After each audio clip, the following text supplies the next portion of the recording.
मैं राजेंद्र सिंह हूँ। अनंत विश्वविद्यालय में इंडिजिनस नॉलेज सिस्टम का जो एक सेंटर बना है उसका चेयर हूँ, और हम कोशिश कर रहे हैं कि हम इंडिजिनस नॉलेज सिस्टम के साथ युवाओं को, युवा विद्यार्थियों को कैसे देश भर में ज़्यादा से ज़्यादा जोड़ सकें। उनके मन में एक, अब तक जो वो डिज़ाइन पढ़ रहे हैं उस डिज़ाइन में एक और इनोवेटिव डिज़ाइन जो हमारे कॉमन फ्यूचर को बेहतर बना सकता है, जो हमारे जीवन में जो हमारा मूल सिद्धांत है भारतीय ज्ञानतंत्र का, सनातनता, चरे वेति आदि अनंतः, जो हमेशा चलता रहता है, बिगड़ता नहीं है। आज जो बहुत कुछ बिगड़ गया है जलवायु परिवर्तन के कारण, उस सब का समाधान खोजने का डिज़ाइन अब अनंत विश्वविद्यालय में कोशिश हुई है। उस कोशिश को इन्होंने एक अच्छा काम ये किया है कि देश भर में जहाँ भी इस तरह के प्रयास हो रहे हैं और उन प्रयासों ने धरती को, प्रकृति को सनातनता प्रदान की है, पुनर्जनन किया है, रिजुविनेशन किया है, उसकी एक किताब का आज उन्होंने विमोचन किया अपनी यूनिवर्सिटी में। इस किताब में बहुत सारे आपको अनुभव देखने को मिलेंगे, सीखने को मिलेंगे कि जहाँ लोगों ने, कम्युनिटी ने अपने डिज़ाइन से अपने आप को ठीक कर लिया। ये जो डिज़ाइन है, ये डिज़ाइन अब पूरी दुनिया को ज़रूरत है।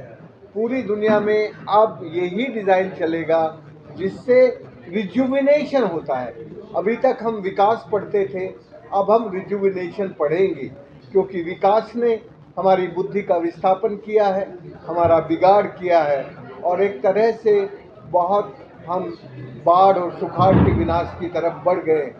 उसको रोकने के लिए अब हमें विकास की जगह ये रिजुविनेशन आना पड़ेगा, रिजुनेट करना पड़ेगा अपने नेचर को, रिजुनेट करना पड़ेगा ह्यूमैनिटी को, रिजुनेट करना पड़ेगा ऑल लाइफ को। तो उसके लिए मैं कहूँगा कि हमारे वीसी साहब जो यहाँ के प्रोवोस्ट हैं वो आपको अब इसके बारे में आगे बताएंगे कि हमारा जो ये कल्पना है इस इंटरनेशनल कॉन्फ्रेंस का, वो ये है कि पूरी दुनिया में जहाँ भी इंडिजिनस नॉलेज सिस्टम के सेंटर रहे हैं उनके जो विजडम कीपर हैं वो इस कॉन्फ्रेंस में आए हैं। 18 कंट्रीज़ के, 5 कॉन्टिनेंट के विजडम कीपर यहाँ इकट्ठे हुए हैं। मुझे लगता है कि वो अनंत विश्वविद्यालय से सीखेंगे और अनंत विश्वविद्यालय उनसे सीखेगा। ये सीखने का दौर एक तरफा नहीं होता, ये सीखने का दौर एक दूसरे के साथ बराबरी से होता है। इसलिए ये जो दुनिया के लोग अनंत विश्वविद्यालय में आए हैं, अनंत राष्ट्रीय विश्वविद्यालय में आएंगे, वो भी सीख के जाएंगे कि हम किस तरह से अपनी अगली पीढ़ी को, युवाओं को इस काम के साथ जोड़ रहे हैं, और हम भी उनसे कुछ सीखेंगे।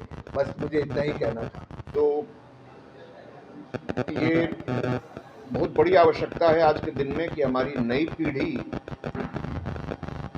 इंडिजिनस नॉलेज सिस्टम्स जो हैं, जो पारंपरिक ज्ञान का स्रोत है और जो तरीके हैं, वो ज्ञान जो है उससे परिचित हो पाए।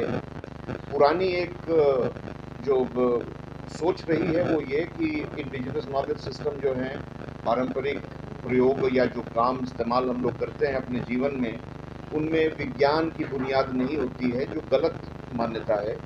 इंडिजिनस प्रयोग या जो भी ज्ञान है उसका धरातल विज्ञान ही पर अवस्थित है, और इसलिए ये आवश्यक हो जाता है कि आज के युग में जब हमारी धरती इतनी समस्याओं से जूझ रही है, उसमें सस्टेनेबल फ्यूचर बनाने के लिए हमारी नई पीढ़ी का परिचय इस विज्ञान को खोजते हुए पारंपरिक ज्ञान के को किस प्रकार डिज़ाइन के रूप में इस्तेमाल किया जा सके ताकि समस्याएं दूर हो सकें।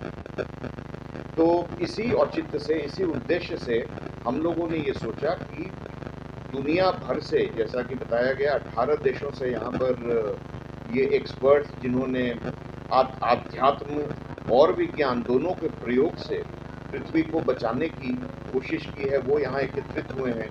मेरे साथ बैठे हुए हैं डॉक्टर जादव बोरा और इनका डॉक्टर भूया बोरगैन। इनकी विशेषता देखिए, ये भी इंडिजिनस नॉलेज सिस्टम और कल्चर सिस्टम के इतने बड़े प्रणेता हैं ये माजुली आइलैंड से आए हैं, आसाम में जो है, और आपने नाम सुना होगा। माजुली जो सबसे बड़ा रिवर आइलैंड है, घटता जा रहा है, और वहाँ पर शंकराचार्य ने 400 वर्ष पहले कमलाबाड़ी शास्त्रों का निर्माण किया था, स्थापना की। तो आप कुछ बताना चाहेंगे संक्षेप में